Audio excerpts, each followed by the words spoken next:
there bears, I'm Strawberry Stabwound, and I know I've been gone for a while. Life has been crazy, but I miss making videos so much, and I'm so happy to be back. Now that I'm finally feeling more put together, I have the time to do what I want, so I promise I'm gonna interact more and stuff like that. I know I haven't been reacting or responding to comments lately, and I am so sorry, but that's finally gonna change now after the video. FNAF, also known as Five Nights at Freddy's, is a game that revolutionized the furry community and middle schoolers alike. Gone were the days of basic-ass backpacks and galaxy tights, and hello to backpacks and trinkets with scary-ass animals on them. I have a plush of Bonnie my wife got me from Goodwill like 4 years ago, and the resemblance is incredible. While people talk about the complicated plot and downfall of the game, I feel like one thing we should talk about more is how immortal this game is. It pretty much invented 2 new genres. 1. Horror games where the horror comes to you don't go to it. This was appealing because so often video games would have the main character be some hero or journalist who would look into places that they shouldn't, while this game had you be some run-of-the-mill guy, a basic Joe working a shitty less than minimum wage job, doing this shitty job because the bills gotta get paid. It was refreshing to have a game where you sit in your fear and have no way to get away from it. In my opinion, it brought real horror back. Like, so many of these horror game developers don't understand that horror isn't gore. It's silence, it's taking breaths so light you feel lightheaded, but you can't breathe because then the monster will hear you. And this game, in my humble opinion, brought to light a feeling I couldn't describe before. So many people have joked about the fact that if they were the main character, they would leave when they saw the animatronics move around. But for me, I feel like it's realistic for the main character to stay there, helpless and still. Because here's the thing, not everyone is some badass who would be willing to run out. I know that if I was in that position, I would stay the whole night until I knew for a fact I was safe. I wouldn't be willing to take the chance to run out. I'd be way too scared of what would happen. And maybe this could be symbolism for how people will go back to lifeless, or in this case, life in the wrong types of places jobs. When you're in such a financial rut that you're willing to take any job, safe or otherwise. But hey, that's just how I see it. Though fuck those jump scares. 4 more hours, 4 more hours. What the fuck? Oh no, fuck, I forgot to, fuck. Nah. Oh my, go away. Another thing I will say as well is that I had to look up images of this game for this video, and I felt such a deep pit in my stomach when I saw them. Like, I can't explain, just the sound effects and everything of this game are so well done. It still like freaks me out when I hear it. Like, I don't know, there's something about, maybe it's because I discovered this game when I was young, but it still scares the shit out of me. The first game is the only one that actually made me have like a pit in my stomach when I played it. 2. The freaky ass animatronic genre. I will preface this by saying I don't know if Five Nights at Freddy's is the first game to take advantage of this, but nobody can deny it's the game that kickstarted the genre. Here are just a few games just like FNAF that came out after its debut and popularity started to rise. Before I officially start drawing, I wanted to give FNAF credit for being able to survive and be remembered still to this day in a society and audience with a decreasing attention span. Wait, sorry, let me just... Perfect. Okay, sorry about that. Due to TikTok and short-form content being the go-to, it's impressive how FNAF is the one thing we as consumers haven't forgotten about, and that we continue to support. And I will say, it definitely is, due to the abundance of games, but even then, there are other series who they make so many games and people just fall off, So I think it's really, really good that FNAF got so popular in a time where all the people who loved it were middle schoolers, I guess if that makes sense. And it's like, it kind of feels like the only type of comfort we can latch on to. At least that's how I see it. I can't explain it. Even though it's a horror game, there's something about it that's so comforting because the community is so big and at least one person or like 5 people have heard of it. So it's like it's a wonderful opportunity for community. And I just think that's really cool. So I told you that the comments with the most likes would get to choose who I draw for this video. And here are the results. Okay, I'm sorry. It was a little funny. I did get you though. Yeah, so I guess y'all will have to see and watch the video to find out. I'm sorry, I also want to do a little jump scare. Okay, onto the first character. Onto the character I chose to draw, Roxy. She is one of the main animatronics in Five Nights at Freddy's Security Breach, and she obviously made an impact on the lesbian community. Like, duh. Her full name is Roxanne Wolf, and she is described as self-centered, cruel, and sadistic, though at her core, she is self-conscious. We get tidbits of Roxy's self-hatred during the infamous scenes where she's sitting at the mirror insulting herself. You're not trying hard enough.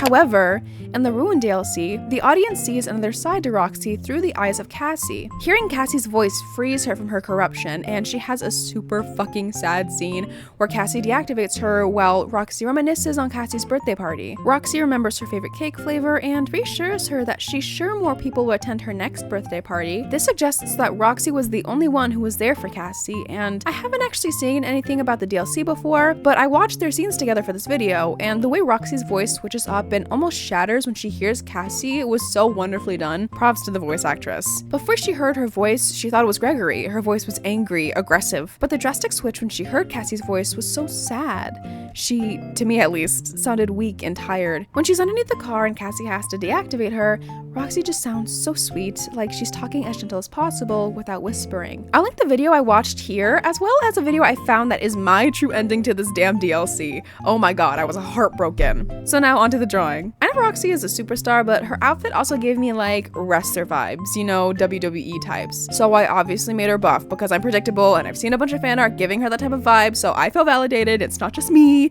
and even if it was, I'm right, okay? I wanted to give her a snarl type of expression because I think it looks super cool and confident, which I feel is very fitting for her character and how she wants to come off. Something I didn't really want to forget was her big ol' eyebrows. Ooh, I love me a good character design with huge ass eyebrows, or like eyebrows with a funky shape. Speaking of forgetting though, I did forget her fucking, what are they called? Her shoulder pads, and I'm super upset. Oh, please don't hate me. I forgot them, and I'm way too lazy to draw them in. I already printed the art of this too when I put it on my wall, so I'm not redoing it. I just wanted to let you know, I do know I forgot, and I'll mention it later in the video again. I'm so sorry. I love that her design has patterns, you know, like the zebra print and then just the cool spikes on her shirt and her shorts. It's inspiring and makes me want to use more fun designs and patterns in my own characters' designs. Also, yes, every single time I do a video, I do find something else I want to incorporate, and yes, it is making designing my characters so hard, but it's very worth it to learn. I had some trouble with her anatomy. It felt stiff and not very expressive. I think I did pretty well near the end though, but I adjusted her top half like 5 times, I think, because I just could not figure out how to fix it. Actually, on the topic of anatomy, I finally purchased the Morpho anatomy book, and wow, it is definitely a lot, but I've been trying to practice the techniques taught in the book, as y'all will see in my other speed paints, and it's really helpful. I learned that when you're drawing the thighs, there's this line right here. It's like a separation of the fat or the muscle, I think. Please don't quote me on why it's there, but I will tell you, it is there, and it is so fun to draw, and not only adds depth, but it's hot. Like, look at how this line makes her thighs look extra buff and thick and juicy. It's awesome. Someone, no, sorry, a genius reminded me in the comments of the Chica and Roxy ship, so y'all know I had to include it in the background.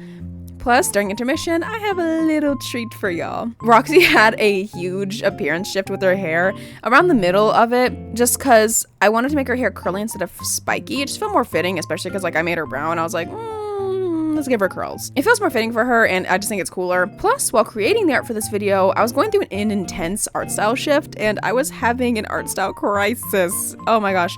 Y'all will see what I mean in the next character speed paint. It is just so obvious. But anyways, for the baby girl, I gave her green acrylics, which match her hair. She's super coordinated. Look at her go. Look at her do it. I'm trying to make my art look more interesting by using gradients and ombre. It just makes it look more saturated and interesting, and depending on the colors I use, it also helps add value. Well, different values. I didn't take advantage of this in Roxy's drawing as much, but in the next 2, I really tried to. And here's a finished product.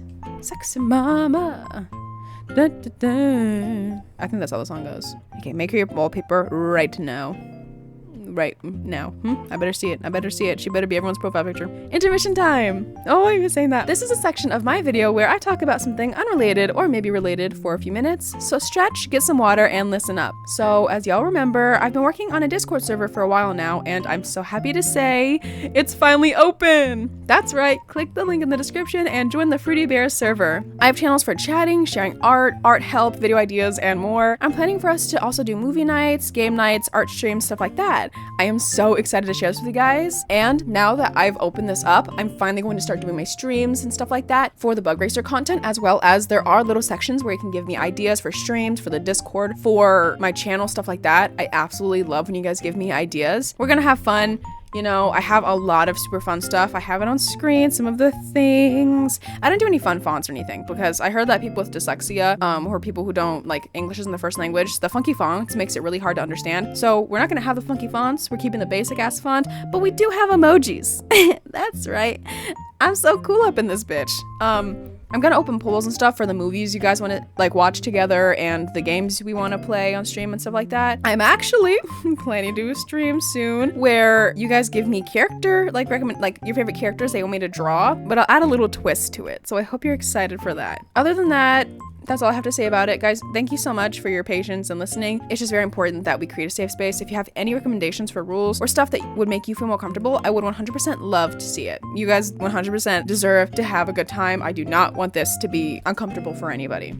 Okay, on to the next character. That was a lot. Funtime Foxy, the genderqueer character you are, he's described by the wiki as self-contradictory. In sister location, he's silent and introverted, preferring to be alone, which was unique for an animatronic. In Ultimate Custom Night, he has lines that show he has a larger-than-life persona on stage. Due to his color scheme and him being a fox, he's seen as a put-together Mangle. An interesting fact about Funtime Foxy, though, is that he looks like Mangle, but in Custom Night, he plays like Foxy. Okay, it makes sense, but it's still cool to me. I'm gonna read the section on this from the wiki. All the links will be in the description. He initially appears behind the curtains, which are similar to the Pirate's Cove curtains from the first game. Funtime Foxy goes through 5 stages similar to Foxy's from the first game, before running to the private room similar to Foxy. The only difference is that Funtime Foxy attacks the player from the right, not from the left, like Foxy. Oh my god, there was so many. The word Foxy doesn't even feel like a word anymore. I felt like he'd be a pretty boy type and that he'd be very feminine with masculine elements. I gave him this corset suit type of top and I colored the middle part pink to match his pink midsection on his animatronic. Instead of giving him a bow tie, I felt like giving him a huge dramatic satin bow would be way more fitting for him. I wanted his outfit to be very show-offy and classy, and to make up for forgetting Roxy shoulder pads, I made his top shoulders pretty sharp to resemble his shoulder parts.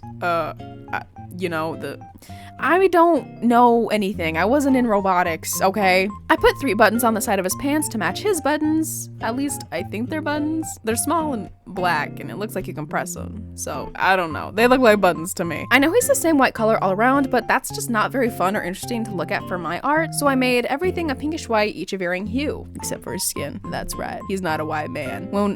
Come on. Oh my god, that's right. Whose channel do you think you're on, huh? Huh?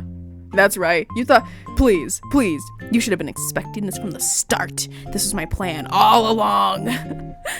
So stupid.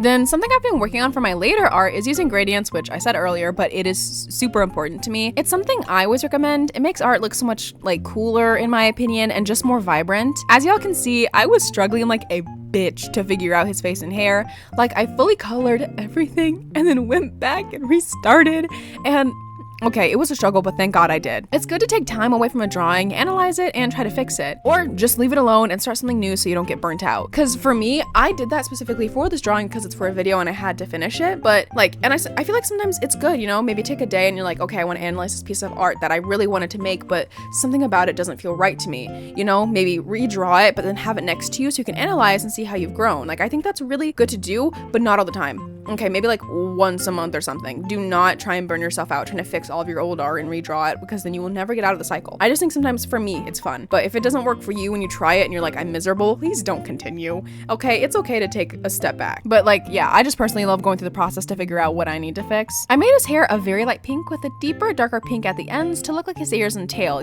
to resemble how the tips are darker. Also, ignore his clown-ass shoes.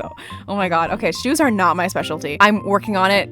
It's humiliating. That's why I never draw them. But hey, at least it's silly and funny. Plus, okay, I was a little occupied with his face looking bad. So I didn't even realize the shoes. I just colored them and then cried and then went back to the face. So yeah, you can laugh at me. Please don't clown on me. Because every time I stream after I make a video, y'all clown on me like crazy. But anyways, because he's so pussy slay, I gave him acrylic nails. They're obviously stilettos. Because he's so pussy slay, I gave him acrylic nails. Like, they're kind of like a combination between stiletto and almond, I guess. I made his hair flowy and I made sure to include his these cute hair tufts at the top. It doesn't feel fitting for his character to have a lot of stray hairs, so I try not to include a lot. I feel like he'd be very put together, you know, with how he presents himself. You know, even though he's introverted, he still cares about his appearance and how he looks, and he wants to seem professional. At least that's the vibe I get from him. I could be wrong. I will say, I'm so upset with myself for this. I completely forgot to incorporate his voice box, or like his speaker, into his character design. Please don't be mad at me. I know I've already forgotten 2 things for 2 characters. The next character, I don't think I forgot anything, but let's see. I really wanted him to look classy and androgynous, and I'm super happy with the result now, especially after going back and fixing it. Now here he is in all his pussy slay queen glory. Before we get to the next character, I have a question of the video for y'all. Have you ever made your own FNAF OC? Were they an animatronic or human? Which game were they from? Comment below, I want to know. Okay, on to the next one. I got many requests for this character, and I'm happy to tell y'all that I drew him, so don't y'all worry. And it's the Daycare Attendant. I only did the sun version. I was feeling burnt out when I drew this and didn't have it in me to draw both of them, but I hope y'all still like the one. And y'all knew I had to melanate this man. Try so hard. Yeah. You're a goofy girl.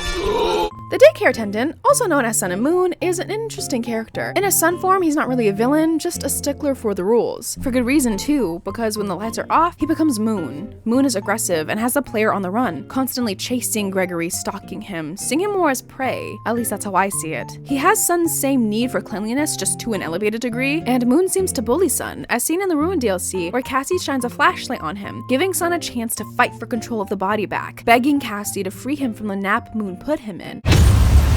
Friend? No friend! I am trapped in a nap! Reboot! We need to be whole! You want me to reboot you? With this?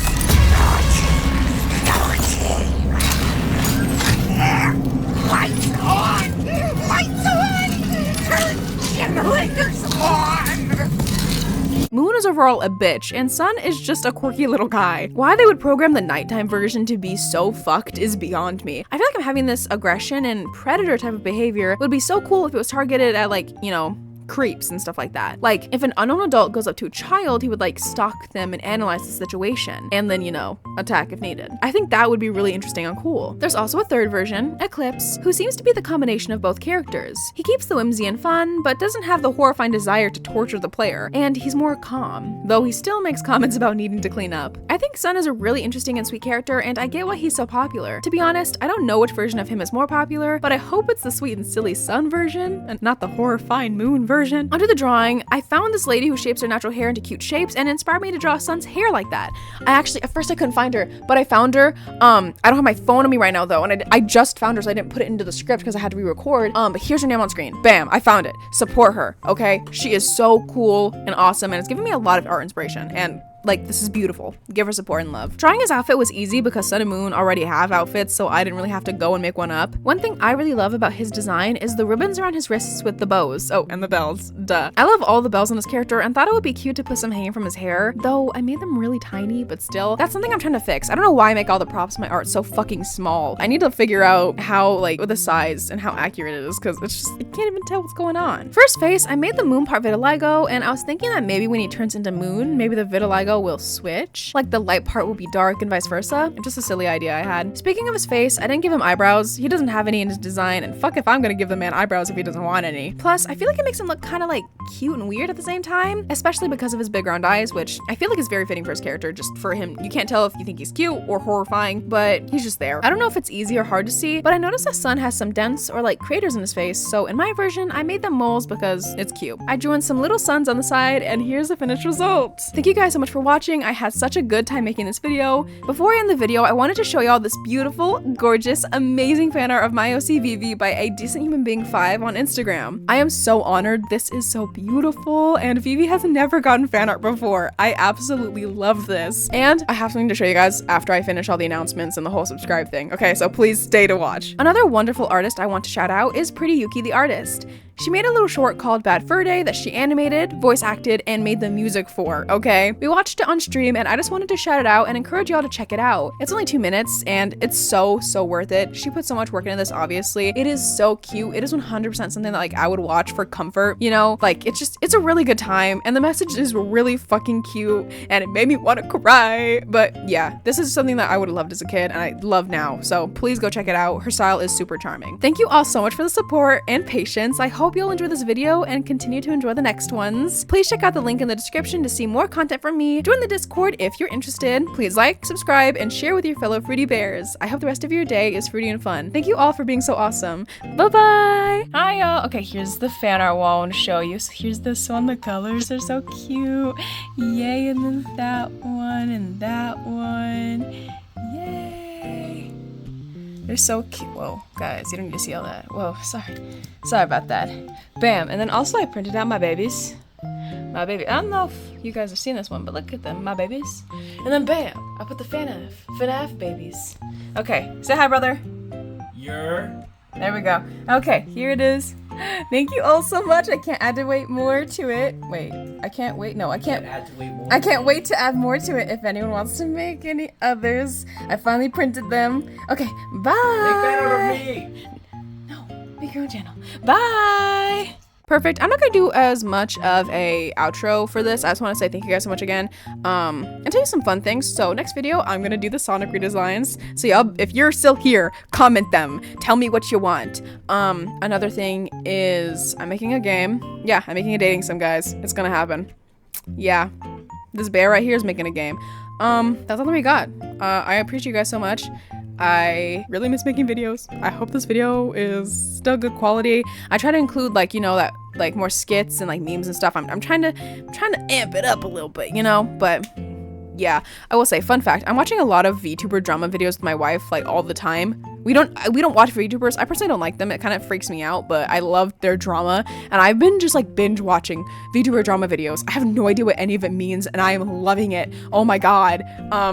Babe, want to say anything? She's watching the new fairy tale episode dub. Say hi. This can't be long though. We already showed them our fan art wall. And you know, our endings go on too long. I gotta be professional. We still have the outtakes. Hi guys. I'm watching the new fairy tale and I'm very happy about it. I'm hungry. I'm also hungry. My brother ate bad cereal. You'll hear it in the outtakes. Okay, on to the outtakes. Say bye. Bye. I hope the rest of your guys' day is fruity and fun. Yeah. Okay. Here you go, baby. It's right here. FNAF. Life has been crazy. Hey. Oh my gosh. Okay, you want to get out? Here you go. Oh, put that down. Come on. Go. Oh, someone's in the kitchen.